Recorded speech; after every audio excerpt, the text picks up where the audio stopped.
Americans should be concerned about their finances and they should be able to know whether the government is solid as well. Here's what Trump had to say about Fort Knox. We're going to go into Fort Knox to make sure the gold is there. Are they going to? You know that we're going to go into Fort Knox. Do you know about that? Sir, That was a bad bump. are they going to eliminate more national security positions, civilians there? We'll see what happens. But one of the things we do want to look, I mean, we hope everything's fine with Fort Knox, but we're going to go to Fort Knox, the fabled Fort Knox, to make sure the gold is there. Where would the gold have gone? If the gold isn't there, we're going to be very upset. Rand Paul has also been concerned with this for a very long time, as well as reinstituting a gold standard, potentially. Definitely getting rid of the Federal Reserve. Most knowledgeable economists are for eliminating the Federal Reserve. Thomas Sowell, Milton Friedman, Ron Paul. Well, I've been trying to go down and see the gold, make sure it's all there for about 10 years. During the first Trump administration, I got permission. You have to get permission all the way up to the Secretary of Treasury. And then the Secretary of Treasury said, well, I want to go down there too. And then he said, I want to go down there when the eclipse is coming through Kentucky too, so I can see the eclipse and the gold at the same time. But they came when I wasn't there. So I tried for 10 years. I set up the appointment. And then because they wanted to see the eclipse, they changed the appointment. I didn't get to go down. But the Secretary of Treasury and the senior senator from Kentucky did go down and attest that they believe they saw the gold down there. So what do you think the problem is? I think some of them may not think it needs to be audited all the time, but I think the more sunlight, the better, more transparency, the better. Yeah. And also it brings attention to the fact that gold still has value, and implicitly, not explicitly, but implicitly, gold still gives value to the dollar. Yeah. That's why we don't get rid of it. We've got it, the IMF has it, the World Bank has it. Most of the central banks around the world have gold, and it's an implicit trust that the dollar still has some backing. Well, I've been trying to go down and... Hopefully it does. However, it says here, Commission needed to reconsider gold standard from Senator Paul. The sidelines of Freedom Fest in Las Vegas, we got a chance to ask him his thoughts on the U.S. dollar, how he plans to bolster it, and whether gold or a gold standard plays a role. You're an advocate of a stronger U.S. dollar, Senator Rand. Does gold or a gold standard play a role in that? I think we need to think about our currency. I don't know exactly what the answer is. I think we need to think about our currency that once upon a time had a link to a commodity, and I think we should study it. Back in the 80s, they had a gold commission where Ronald Reagan appointed a commission to study whether or not a link to gold would be good. Right now, we have a dollar that's lost 96, 97% of its value over the last 100 years. The Federal Reserve is supposed to keep the value of the dollar. That's what its job is, supposed to maintain the value of the dollar. They're not doing a very good job. So I think at the very least we ought to have a commission to study whether or not a link to a commodity might be a good idea. On that note, to taper or not to taper, how would you tackle the issue of money printing? Well, what we need to do is I think we need to have a much more stable money supply. Bernanke has been expanding the money supply, I think, exponentially, and I think it's leading to an illusion. We're trying to get out of a terrible recession, but the terrible recession in Nevada occurred because we did precisely that. We created a bunch of money. We told everybody, hey, you can buy a house and there are no restrictions anymore on what your down payment was. So I really blame what happened in Nevada on Harry Reid, his policies, Fannie Mae, Freddie Mac. All of the majority party up there, they love these government banks. It promoted a housing boom, but the bust comes from the boom. We got too far along the way. We had these subprime mortgages. They were all encouraged by Harry Reid, Fannie Mae, and Freddie Mac, and that needs to come to an end. Thank you.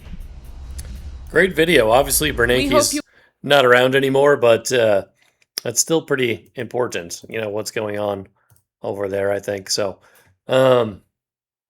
yeah, it's not good. All right, it says here from Rand Paul, want to tackle rising inflation? Audit the Fed. Want transparency in our financial system? Audit the Fed. Want big banks to be accountable to everyday Americans? Audit the Fed, right? This is from July 2026, so it's fairly recent. Okay, another post here. We bring in $5 trillion. We spend $7 trillion. We borrow the difference. The Fed prints money to cover it. That's inflation, and inflation is making you poorer. in government, it's not good to really borrow money for your daily expenses. So we bring in about $5 trillion in taxes, but we spend about $7 trillion in spending. So we spend $2 trillion we don't have. The equivalent would be you borrowing money to pay your rent, or having a home mortgage, and let's say your mortgage payment is $700 a month, but then you borrow more money from your credit card to pay your mortgage. Nobody does that because it doesn't end well. And a country shouldn't do it either. Now, we've done it for a long time because we're lucky. The United States is the biggest player on the block. We have the strongest currency. We are called the world's reserve currency. So we've been able to borrow money for a long time. But I think the day grows closer when all this borrowing could lead to our demise or could lead to a crisis in our country. So borrowing $2 trillion a day, we have to sell that debt. Sometimes the American people buy it, so people who are invested in treasury bills or bonds, about a third of them are Americans, about a third of them are foreigners. So we actually sell a lot of our debt to China and to other countries that we sell more goods to. We buy them with dollars, they take those dollars and they buy our debt. And then about a third of our debt is bought by the Federal Reserve. That debt that is bought by the Federal Reserve, you'd say, well, that can't be that bad, right? Well, it's bought with newly created money. The Federal Reserve simply prints up the money and then they buy our debt. Well, when they print up new money, it devalues the money that's in your pocket. Imagine that all of the currency was $1 million in the country. And if the Federal Reserve created 1 million new notes and put them into circulation, eventually the marketplace figures this out and everything costs twice as much. Or in other words, your dollar is half as valuable. So inflation doesn't really work to make you richer. It actually works to make you poor. Absolutely. It's the hidden tax. That's from Rand Paul on Forbes. Here's another one. Wealth disparity is being driven by the Federal Reserve, Jerome Powell, and so-called Fed independence. So this is also just more problems. So-called Fed independence. Jerome Powell is finished as Federal Reserve Board Chairman, but he has left time in his term, so he's sticking around. He would be the only third chair in history to stay, and he says, my concern is legal attacks on the Fed, which threaten our ability to conduct monetary policy without considering political factors. Cry me a river. So-called Fed independence has morphed from an arcane academic argument into dinner table talking points. Apparently, the Fed wants to be left alone to do whatever it wants. Unfortunately, in the past 18 years, Fed policy has had more impact on the political environment than it likely ever has. In 2008, prior to the advent of quantitative easing, the M2's supply, a broad measure of the total money circulating in the U.S. economy, was $7 trillion.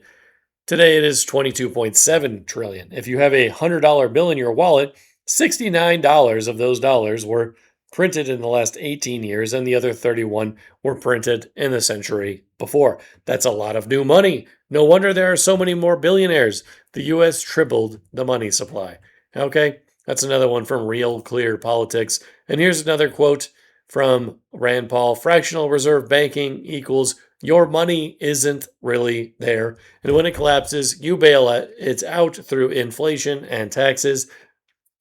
Balance the budget and the bailouts audit the Fed. Also, getting in hard assets like gold and silver improve your ability to stave off inflation because those things tend to go up in price over time. Let's see what Rand Paul has to say. No, that's good. And we're going to continue for a little while because I like the discussion. Dr. Cohn, you said that really one of the primary goals of the Federal Reserve is not to make money. That's correct. Have inflation and employment, but there probably are other ways there are infinite amount of ways they could address those goals. You might also argue that a central bank that loses money might not be a cause for bragging about, or that it might not be part of your goals to have a central bank that loses money, that it might not be comforting or accentuate or help with the idea of stability within the economy. I'm going to throw out a question that I think I just want to hear the response, and it may be a little bit off the wall. What if we had a banking system that was just based on fraud and lack of fraud? So if I give you money and you decide to loan it, you have to pay me interest, and we have a contract. I'm not going to come get my money for 5 years and you're going to loan it. And that's all you would loan, and we didn't have any other rules. And the interesting thing is this, about 25% of money that's loaned out is checking account money, but you don't have a contract with me. And the reason why the whole system is always a house of cards and could go under is if everybody wants to get their checking account money, it's not enough money. So basically, we have a fraudulent system. Fractional reserve is a fraudulent system. But what if you did nothing else? And I'm not asking you to advocate for the policy. I just want to know, about 25% of the deposits are checking. You could still loan some of them out if you tell me I can't. I can only remove 90% of my checking, that you'll pay me a little bit of interest. But right now, you take my checking account money and basically don't pay me anything, and you get, the banks get to make money on it. What if we just had a system of banking based on fraud? We'll start with Dr. Michelle. Well, if I understand where you're going, You can only loan out money that you have Yeah. permission to loan out, and you got to make an agreement with me. If you're going to loan my money out and give it to somebody else, I'm going to forgo it. You got to pay me some money, and you're going to take a portion of it. But I didn't make that. When I put my money in my checking account, I want it all there, but it's not all there because you're loaning it out. So that is a fraud. The banks are committing a fraud every day by loaning out my checking account money. well, I mean, that is disclosed. I wouldn't call that fraud, but if, But what if you weren't allowed to loan out stuff you didn't have permission to, and let's just that would be say good. If you it's- weren't allowed to loan out stuff that you didn't have permission to loan out, I'd be okay with that. I guess it's too far outside the box. Mr. Westbury. Well, actually, I'm going to take this in a little different way. We have FDIC insurance right now, so everybody's covered to $250,000. And I've always argued that we should get rid of that. Like, that encourages banks to not, actually Silicon Valley Bank went under, we covered every penny of all their deposits. And what we should have is a system of gradation. I'm a bank, you give me your money, you want no risk. I take it and I buy treasury bills. And then you only then earn 2%. You'll take some risk. So I buy half treasury bills and I make some loans with the others, and now you earn 3%. Or you want all risk, and I make all loans, and you make 4%, and you get to choose.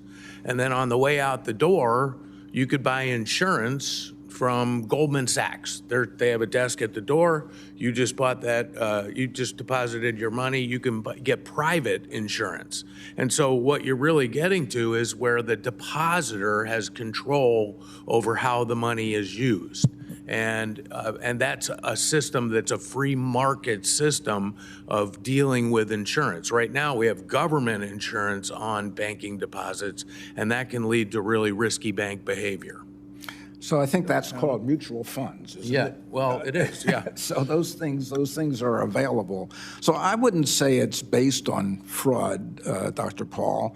I would say there is liquidity transformation in the system, and there always has been, in which the banks lend out at a longer term than they get their funds in demand deposits or savings deposits or short-term deposits. And that creates risk. And our country was subject before 1913, before the Fed was founded, to periodic recessions, very severe recessions when there were runs on the banks. The Fed was created to have a lending facility so the banks could meet those runs and wouldn't tighten the credit system and create very severe recessions. So there's risk in the system, and we need to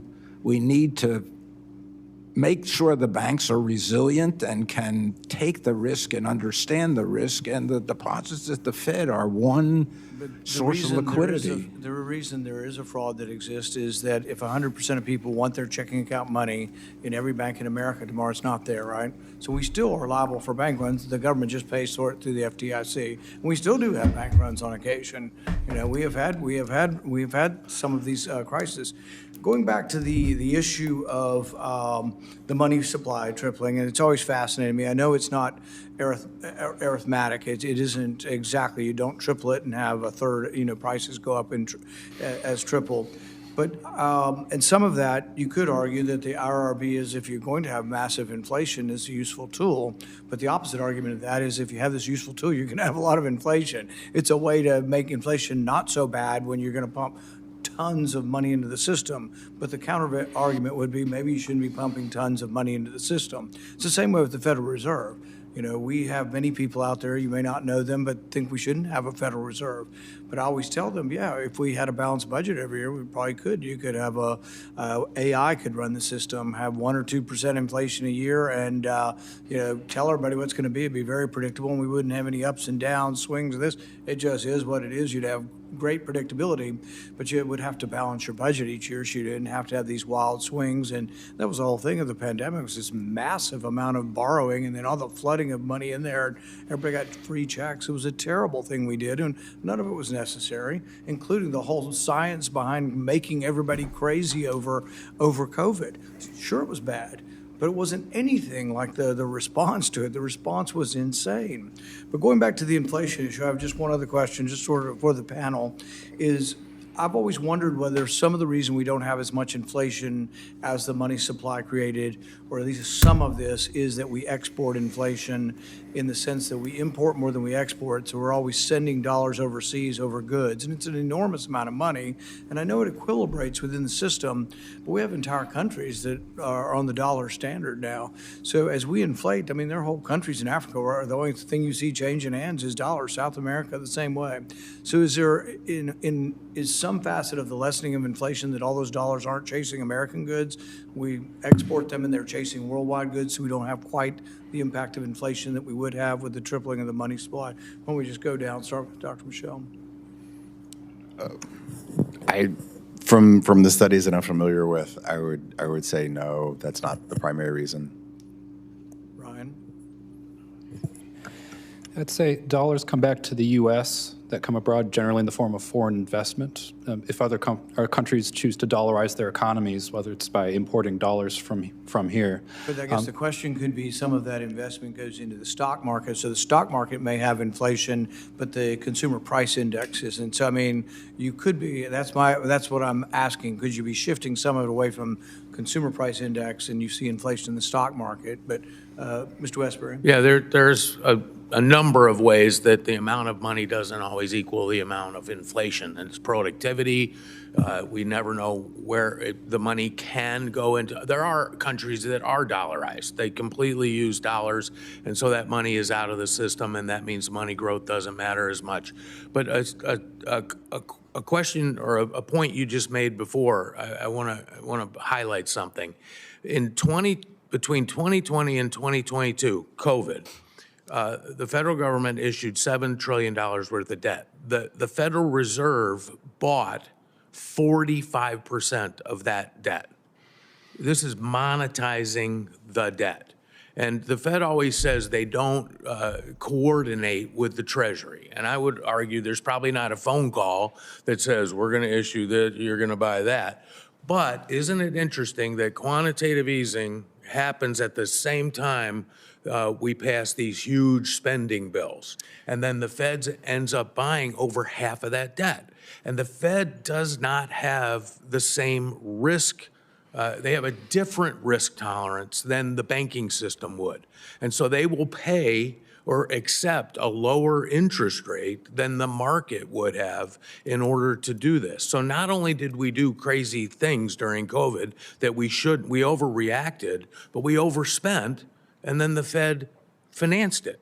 And that's one of the huge problems of this abundant reserve policy, is that the Fed is monetizing our debt. And that's I think inflationary. It's sort of a corollary of what Friedman would say about spending, that nobody spends somebody else's money as wisely. It's the same with borrowing. Individual bankers and people who will lose their livelihood are going to be wiser, not because they're smarter people than at the Fed, but because they stand to lose more. They have a personal responsibility to it. Senator Johnson.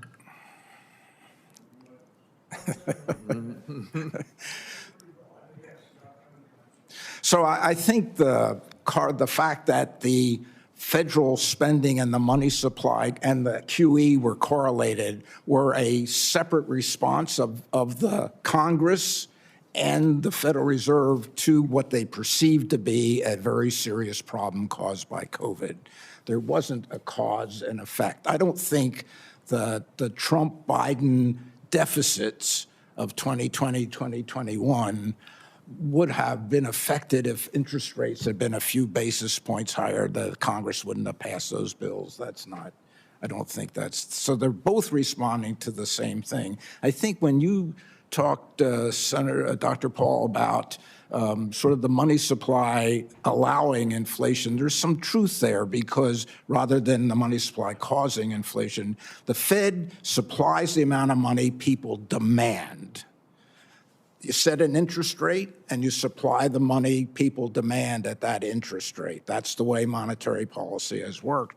And they demand more in inflation. If you want to stop the inflation, set the interest rate higher. They'll spend less, they'll demand more money, less money in those circumstances. And I do think the stability of our financial markets is really important for the inward investment, to see the dollar as the reserve currency, to see U.S. securities markets as the safest, most liquid markets in the world, is a very important piece of keeping the. I think what causes inflation is an important question. So, Mr. Westbury? Yeah, okay. The way you described monetary policy, that the Fed supplies the money that people demand, I would argue that is absolutely true prior to 2008. Because what abundant reserve policy does is it separates the money supply and interest rates. For example, yesterday we saw it. That we're going to change, we're going to buy $40 billion worth of bonds, but we're going to lower the interest rate at the same time.